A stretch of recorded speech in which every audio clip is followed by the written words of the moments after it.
오늘 주신 말씀을 가지고 삶이 메시지가 되어야 합니다라는 제목으로 하나님 말씀 함께 나누겠습니다. 오늘날 세상을 보면 종종 모순 같은 일들이 벌어질 때가 있습니다. 아마도 세계의 여러 나라 가운데 가장 역동적으로 성장하고 변화되는 나라가 있다면 우리 대한민국이 아닐까 그런 생각을 해봅니다. 이 말의 의미는 점점 좋아진다는 의미로 우리가 생각할 수 있을 것 같아요. 좋게 변화되는 것 같은데, 그럼에도 불구하고 대한민국의 자살률이 부동의 세계 1위라는 것을 우리가 잘 알고 있습니다. 지난 2012년 통계를 보면 OECD 국가 중 자살률이 10년 연속 1위였고, 더 안타까운 것은 뭐냐면 그 숫자가 매년 증가한다는 거예요. 안타깝습니다. 최근에 노인 자살률이 증가하고 학업과 입시에 지친 청소년들의 자살률이 증가하고, 그래서 매일매일 매 36분마다 한 사람씩 자살로 죽어간다 그럽니다. 종종 나라에 큰 사건, 사고가 나서 사람이 죽게 되면 온 나라가 얼마나 시끄럽습니까? 그 일로 인해서 말이죠. 그런데 매일매일 한 시간에 2명꼴로 자살하는 이 문제에 대해서 침묵한다는 것이 어쩌면 모순처럼 보입니다. 미국의 경우는 총기 사건이 단연 최고의 모순이라고 할 수 있습니다. 가끔 대형 총기 사건이 터질 때만 이 문제에 대해서 우리가 관심을 갖습니다마는 미국에서는 매 16분마다 한 사람이 총에 맞아 죽는다 그럽니다. 이 숫자가 얼마나 엄청난 숫자인지, 지난 6개월 동안 총기로 인해 죽음을 당한 그 피해자들의 숫자는 지난 25년간 모든 테러의 희생자들과 아프가니스탄과 이라크에서 희생된 미군의 숫자보다 많다 그래요. 지난 6개월 동안 죽은 사람이 말이죠. 조금 범위를 넓혀서 1968년 이후의 총기 사망자 숫자는 미국의 역사상 모든 전쟁의 전사자보다 많다 그래요. 만약에 오늘날 미국인 중에 한 사람이 다른 나라에 방문을 했다가 그 나라의 군인이나 경찰에 의해서 살해를 당하게 됐다 그러면 미국이 가만히 있겠습니까? 전쟁을 할 태세로 그렇게 막 책임을 추구하고 그렇지 않습니까? 그런데 자국에서 매일매일 한 시간에 4명 가까운 사람이 총기로 죽게 되는 상황을, 이 모순 같은 상황을 우리가 보게 되는 것입니다. 오늘 조금 무거운 이야기를 해서 좀 죄송합니다마는, 오늘날 교회의 그리스도인들에게도 이러한 모순 같은 일들이 있다는 사실을 아십니까? 그것은 바로 구원받고 거듭난 그리스도인들이 전도하지 않는 것입니다. 자, 그리스도인들이 전도하지 않는다, 그것도 성경적으로 영적으로 볼 때 모순인 것입니다. 우리가 예수를 믿고 그리스도인이 되었다면 자동적으로 전도자의 삶이 시작되는 거예요. 이건 너무나 자연스러운 것입니다. 만일 전도하지 않는다 그러면 그리스도가 누군지, 구원이 뭔지를 다시 한번 생각해 보아야 됩니다. 그만큼 중요한 거예요. 자, 그렇다면 왜 이렇게 복음 전도가 우리에게 중요한 것일까요? 자, 성경은 이 문제에 대해서 뭐라고 이야기할까요? 자, 첫째로 전도는 그리스도인들의 의무라고 말합니다. 자, 뭐라고요? 의무라고요. 전도가 그리스도인들의 의무라는 것입니다. 오늘 본문은 사도 바울이 고린도 교회 성도들에게 일컫는 말입니다. 사도 바울은 고린도 교회의 창립자, 설립자이면서 많은 인간적으로 자랑할 것들이 많았습니다. 그가 세상적으로, 사회적으로 이루어 놓은 것들이 얼마나 많습니까? 그런데 바울이 그런 것들을 자랑하지 않는다. 내가 그런 거 인정해 달라고 말하지 않겠다. 그렇게 이야기해요. 또한 사도 바울의 사역의 열매가 얼마나 대단합니까? 그가 세웠던 많은 교회들, 또 그가 전도했던 영혼들이 얼마나 많습니까? 그런데 그런 것들을 자랑하지 않는다고 그렇게 이야기해요. 대신에 16절을 보십시오. 16절 시작. 내가 복음을 전할지라도 자랑할 것이 없음은 내가 부득불할 일임이라.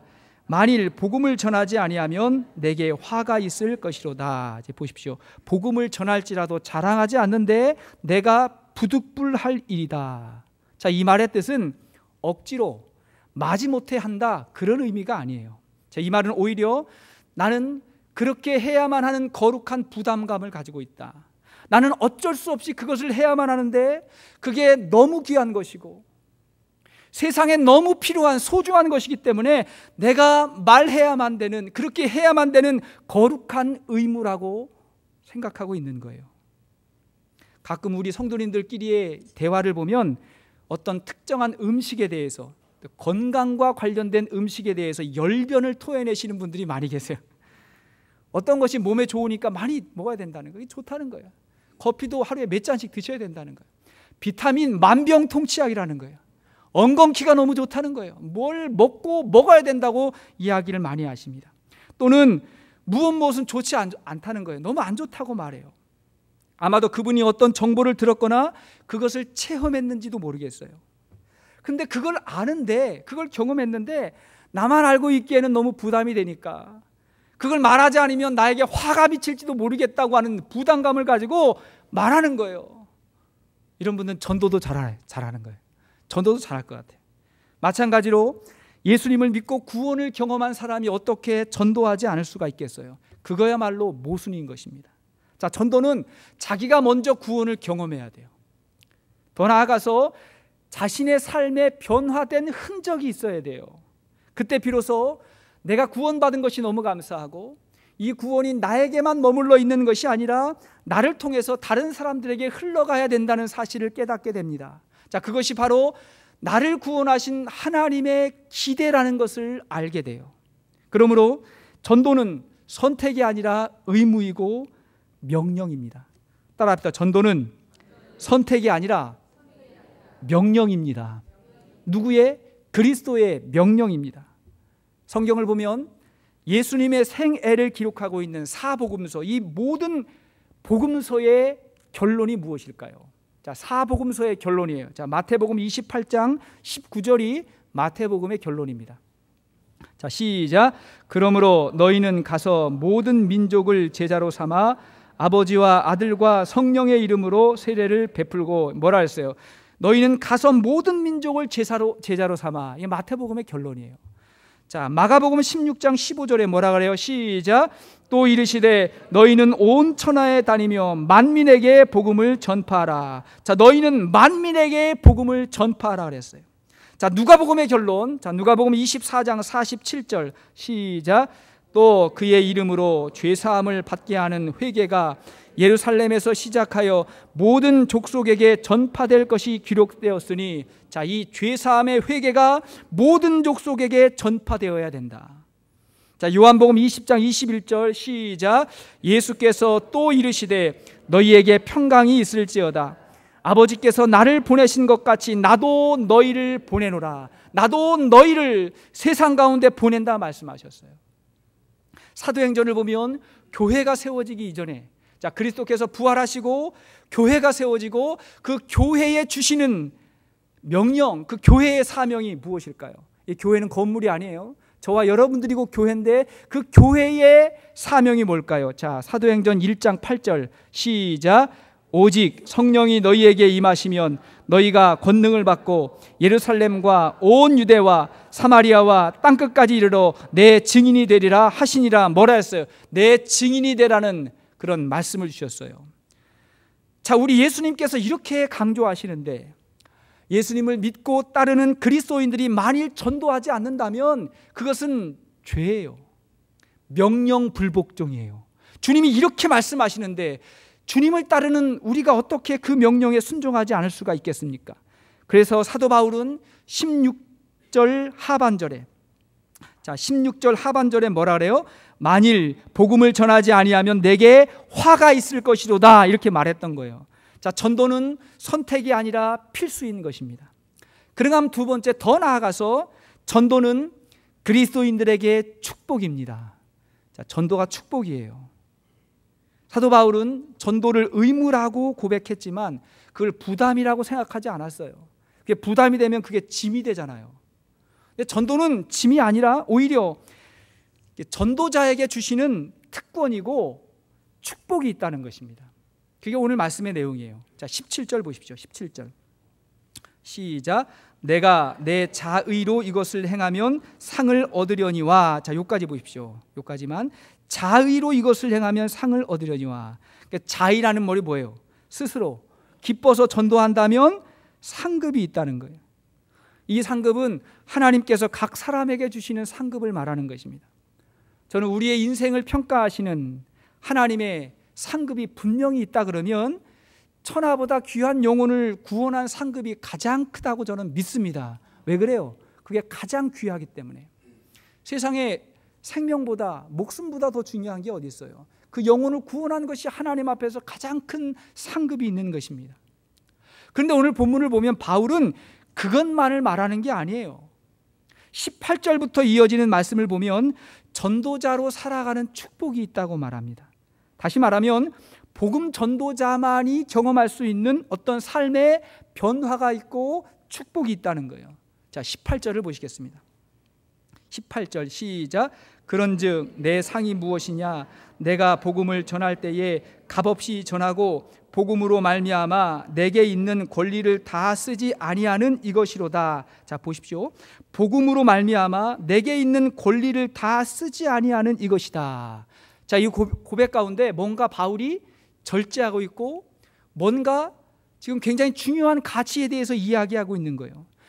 복음 전도자의 삶에 어떤 변화가 있다는 것을 말하는 것입니다.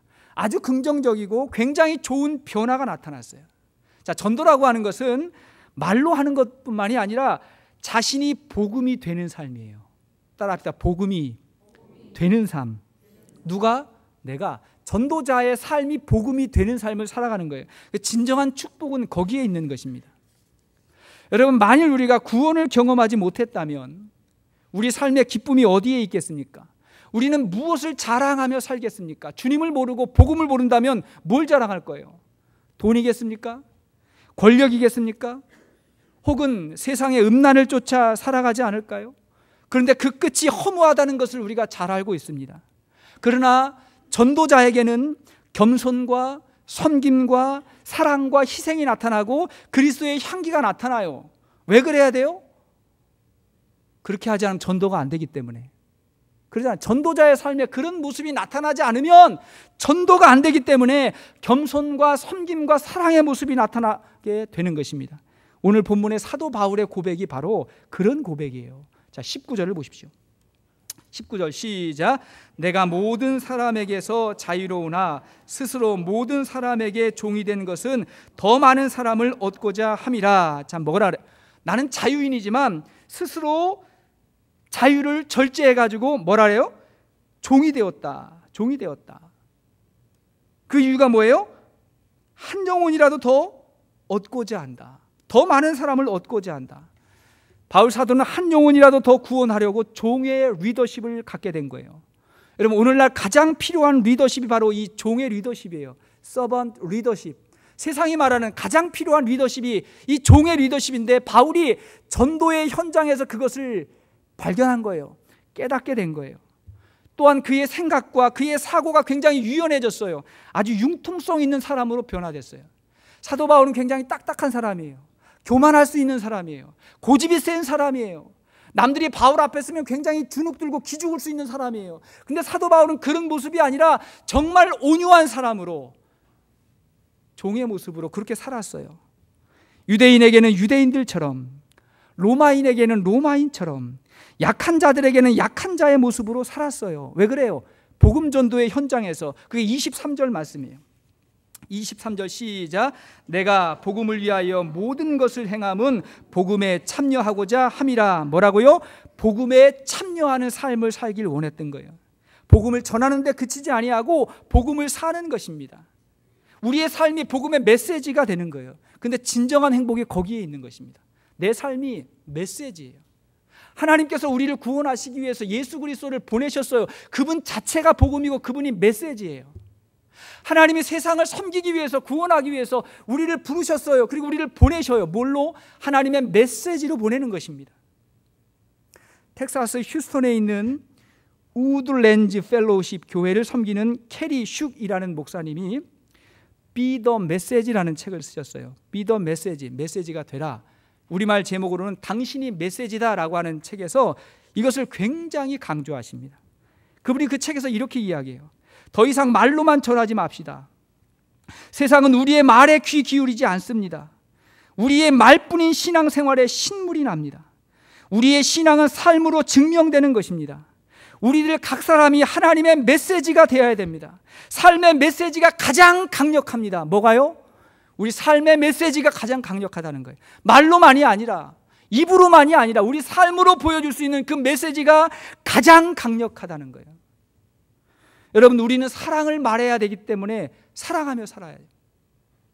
우리는 용서를 말해야 되기 때문에 용서하며 살아야 돼요.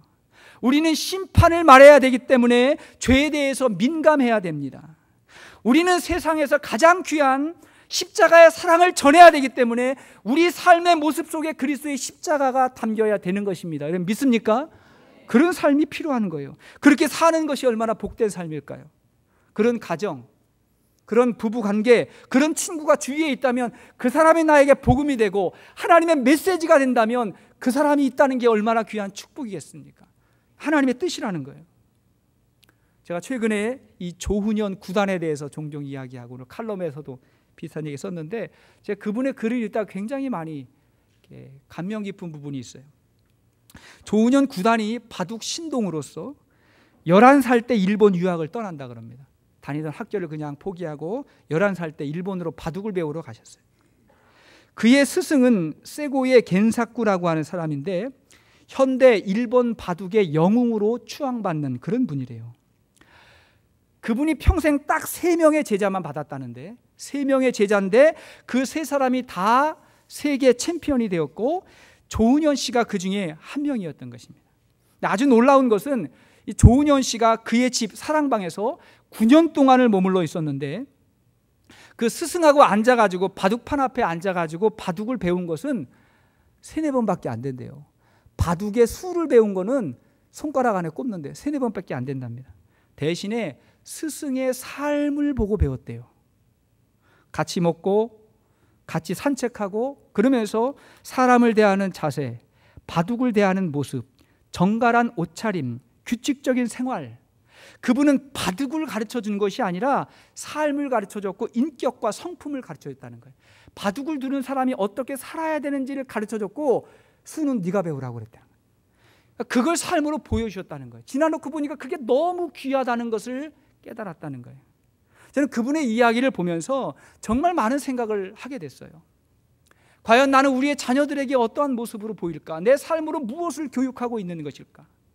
나는 나와 함께 있는 우리 주위 사람들에게 어떠한 모습일까? 나는 그들에게 어떤 삶으로 살아가고 있는 것일까? 사실 우리 예수님께서 먼저 보여주신 제자 훈련의 방법이 바로 그것이었습니다. 예수님께서 12명의 제자를 부르시고 그들을 부르신 다음에 야, 너희들이 이제 초대교회 설립자니까 설교는 이렇게 해, 전도는 이렇게 해, 상담해야 돼, 교회는 이렇게 성장하는 거야, 이런 방법, 기술을 가르쳐 주시지 않으셨다는 거예요. 자, 마가복음 3장 14절 보십시오. 마가복음 3장 14절 시작. 이에 12를 세우셨으니 이는 자기와 함께 있게 하시고 어떻게 했다고요? 자기와 함께 있게 하셨다. 예수님이 보여주는 교육을 하신 거예요. 사랑하는 여러분, 정말 바라기는, 우리 모두가 바라기는 저도 설교만 하고 성경만 가리키는 그런 목사가 아니라 삶으로 메시지를 보여줄 수 있는 그런 삶이 되면 좋겠다고 생각했어요. 우리 성도님들도 말로만 전도하는 사람이 아니라 자녀들에게도 말로만 가르치려고 하지 말고 삶이 메시지가 될 수 있기를 바랍니다. 그렇게 살고자 할 때 가장 먼저 그렇게 사는 우리가 하나님 앞에 최고의 축복을 받았다는 사실을 기억하십시오. 복음에 참여하는 삶이에요. 삶이 메시지가 되는 것입니다. 자, 그런가 하면 3번째, 더 나아가서 전도는 그리스도인의 사명인 것입니다. 자, 그리스도인의 사명이에요. 전도자의 삶이 축복임에는 틀림이 없지만 그렇다고 전도가 항상 즐거운 것만은 아닙니다. 어려움도 있고 힘들 때도 있어요. 하지만 즐겁지 않다고, 남들이 알아주지 않는다고 도중에 포기하는 것이 아니라 지속적인 전도의 삶이 어떻게 가능할까? 그것은 내 기분과 내 느낌으로만 하는 게 아니라 전도를 사명으로 생각하기 때문에 그래요. 하나님이 나에게 주신 사명으로 생각하는 거예요. 자, 17절 하반절에 뭐라 했어요? 내가 자의로 아니한다 할지라도 나는 사명을 받았다. 뭘 받았다고요? 사명을 받았다. 영혼 구원의 사명을 받았다. 그게 내 존재 이유고 삶의 의미와 가치가 거기에 있다고 말하는 것입니다. 가장 가난한 부모는 돈이 없는 부모가 아니라 물려줄 정신세계가 없는 부모다, 이런 말이 있어요. 다시 한번, 가장 가난한 부모는 돈이 없는 부모가 아니라 물려줄 정신세계, 가치관이 없는 부모다, 이런 말이 있거든요. 우리가 뭘 물려줘야 될까요? 우리가 사람들에게 뭘 전해야 될까요? 우리 성도는 삶의 목적과 존재 이유를 알아요. 우리는 우리 자녀들에게 아주 분명하게 그들이 살아야 되는 목적과 존재 이유를 말할 수 있어야 되고, 우리는 세상 사람들에게 그것을 선포할 수 있어야 됩니다. 우리는 하나님의 영광을 위해서 쓰임받는 하나님의 도구가 된 것입니다. 그것을 위해서 공부하고, 그것을 위해서 직업을 얻고, 그것을 위해서 성실하고 충성스럽게 살아가는 것입니다. 그 위대한 삶과 위대한 사명을 하나님께서 우리에게 주셨는 줄로 믿습니다. 그게 우리가 보았던 달란트의 비유고, 그죠? 기름을 준비한 지혜로운 슬기로운 5 처녀의 삶이고, 그런 거예요. 하나님께서 우리에게 주신 믿음의 가치를 정말 귀하게 여기고 그것을 위해서 살아가는 거예요. 한국의 어느 병원에서 늘 전도하면서 자원봉사하시는 권사님이 계셨답니다. 그 병원의 원장님도 장로님이시고 신앙이 아주 좋은 분이셔서 항상 이 권사님이 너무 고맙고 그리고 자신이 해야 되는 일인데, 나도 전도해야 되는데 내가 그걸 잘 못하는 것 같아서 미안하기도 하고, 그래서 어느 해의 추석에 감사의 표시로 약간의 봉투를 만들어 가지고 감사의 선물로 드렸대요. 약간의 봉투지만 200만 원 들었대요. 원장님이니까 감사하다고 그렇게 드렸답니다. 그러자 이 권사님께서 그 봉투를 들고 다시 찾아온 거예요. 원장님을 다시 찾아와 가지고 하는 말이 이렇게 이야기하는 거예요. 원장님, 왜 제 상급을 빼앗아 가려고 합니까? 저에게 이런 것을 주시면 제가 겨우 이런 물질의 보상을 바라고 봉사한 꼴이 되지 않습니까? 이것을 받으면 더는 이곳에서 기쁨으로 일하지 못할 거예요. 자, 가져가시오. 이렇게 이야기했다는 거예요. 얼마나 귀한 고백입니까?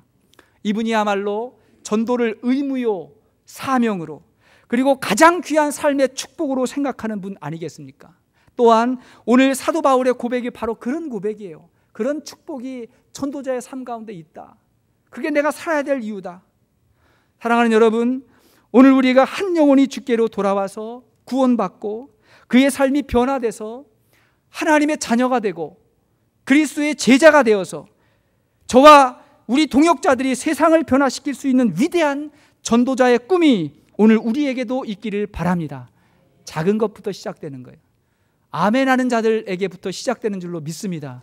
순종하고 작은 것부터라도 결단하면 하나님이 그 작은 것을 통해서 역사하신다고 늘 말씀하시잖아요. 바라기는 이번 블레싱 축제를 통해서 온 교회가 함께 기도하고 기다리고 섬기는 축복의 시간이 되기를 바랍니다. 제가 서두에 말씀드렸죠. 그리스도인들이 전도하지 않는 것은 모순이라고 말씀을 드렸어요. 여러분 동의하십니까? 동의가 안 되면 제가 설교를 못한 건데, 동의하세요? 동의 안 하세요? 제 말이 아니라 그리스도의 말이에요. 이거는 당연한 거거든요. 내가 잘할 수 있느냐 없느냐, 내 성격이 어떠냐, 그걸 떠나서 모든 그리스도인들은 전도자의 삶을 살아가는 거예요. 얼마 전에 우리 성도님 가운데 한 분이 저에게 이런 말씀하셨어요. 목사님 정말 이해가 안 돼요. 잘 이해가 안 돼요. 왜냐 그랬더니, 아니 우리 성도님들이 1년에 한 명씩만 전도해도 1년에 한 명만 전도해도 그러면 1년이면 우리 교회가 2배가 되고 그 다음엔 또 배가 되고 할 텐데 그 한 명을 못 한다고. 이분이 굉장히 열심히 전도하시거든요. 그분이 정말 안타까운 마음으로 그렇게 얘기를 하신 거예요. 제가 그냥 빙그레 웃었어요. 왜 웃었냐면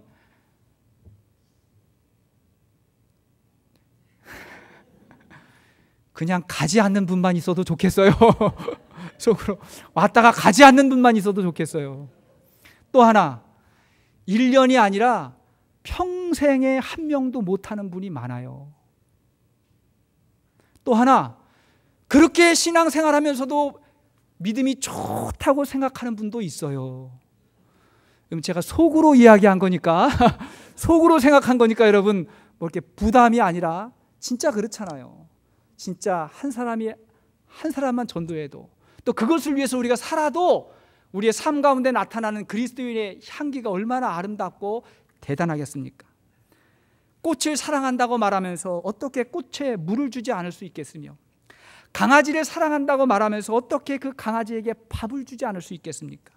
사랑은 사랑하는 그 대상의 생명과 성장에 적극적으로 관심을 갖는 것입니다.